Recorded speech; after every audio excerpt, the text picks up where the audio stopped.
Hi, I'm Sal Henley and we are in the Slimming World kitchen, and today I'm going to make a dessert using chickpea water. It's called aquafaba and it's part of the can. Essentially you just drain off the chickpeas, and the water that's left you can whisk it up to make sort of egg whites.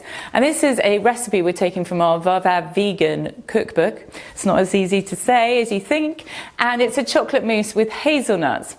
So what I've done here is I've just drained the chickpeas, and that is the water. I know it doesn't look very promising at the moment, does it? It's the aquafaba, that's what it's called. Now these we're not going to waste. You can make those into hummus, or you could make it into an aligobi tray bake, which is in the book if you wanted to. So we'll put those to one side. Then we're going to take an electric hand whisk or a stand mixer. You can't really do this by hand because it takes too long. So it's going to take me about 5 minutes with a hand whisk. Just get it into a big bowl and just keep on going for about 5 minutes. So after about 5 minutes, you can see that the peaks are sort of what we call soft peak stage. So they won't hold up, they sort of just fall over. And then what I'm going to do is add 1/4 teaspoon of cream of tartar. Now, if you didn't have cream of tartar, you could probably use about 1/4 to 1/2 teaspoon of lemon juice instead. It's basically adding a bit of an acid into that. And what it does is it stabilizes the foam. So this will then form stiff peaks.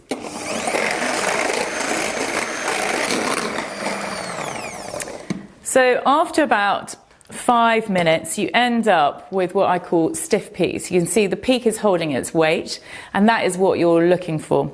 So then we're going to add vanilla seeds, and I've got 2 pods here. I've already taken the seeds out of one. If you've never seen one before, it just comes like that, and what you need to do is put your knife in here and slide it along, and I've cut it into 2. And then take the back of your knife and just run it along the length of the pod, and there are all the lovely seeds in there.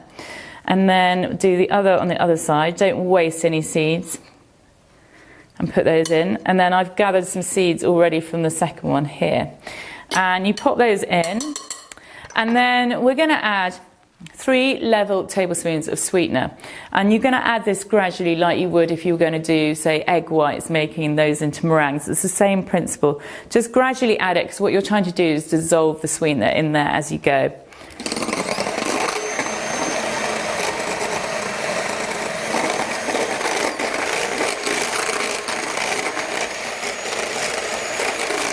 So there we go, that's all whisking nicely. And now what I'm going to do is take 4 level teaspoons of coconut oil. Now when you buy coconut oil, it hardens up due to the temperature in the room. All you need to do is, we've just blitzed it in the microwave for, I don't know, 10-20 seconds, and that brings it back to a liquid form. Then you want to take 2 level tablespoons of cocoa powder, and then stir that well together in a dish. And that's our sort of chocolate yumminess that's going to go into the aquafaba. So give that a good stir so you get all the lumps out of it. And if you are struggling and it has set up a little bit, you could always pop it back into the microwave for 5 to 10 seconds. But just make sure it's not too hot before you add it to the aquafaba. Okay, there we go. So nice runny liquid, and then you pour that into the lovely whisked up chickpea water. I mean, can you believe it's just chickpea water? It's amazing, isn't it? And then we're just going to stir that in gently. Now don't over mix it, because we've just whisked a load of lovely air into it. So you want to just fold it in. And I'm just using a spatula to do that. And you just carefully keep going until you don't see any more white. Just might take a little bit of time, but it's worth the effort.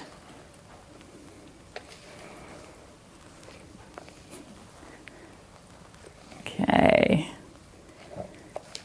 And go right down to the bottom of the bowl as well, because often there's stuff at the bottom, like the chocolate sinks down there, so that's where you want to get it from. Okay, so that's really nearly there. There we go. So it looks like something like that. It's still lovely and pillowy. that's even a word, who knows.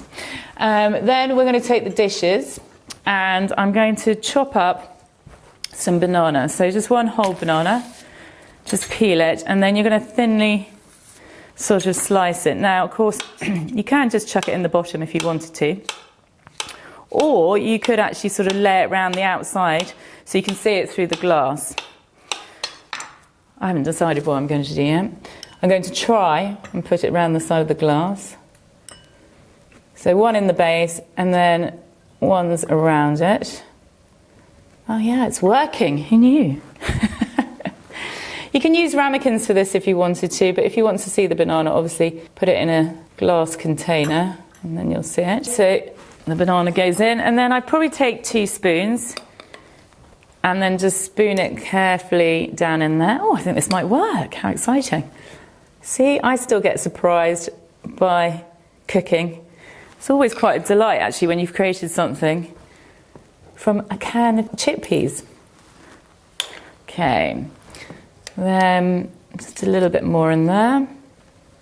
So that will make 4 servings. So I'm just going to tap that down so it settles into position. And if it doesn't do that, you can always get a spoon and just give it a little swirl on top. And then I am going to add a few red currants and a few toasted chopped hazelnuts. It's 15 grams between all 4, and that will add a nice sort of crunch to it.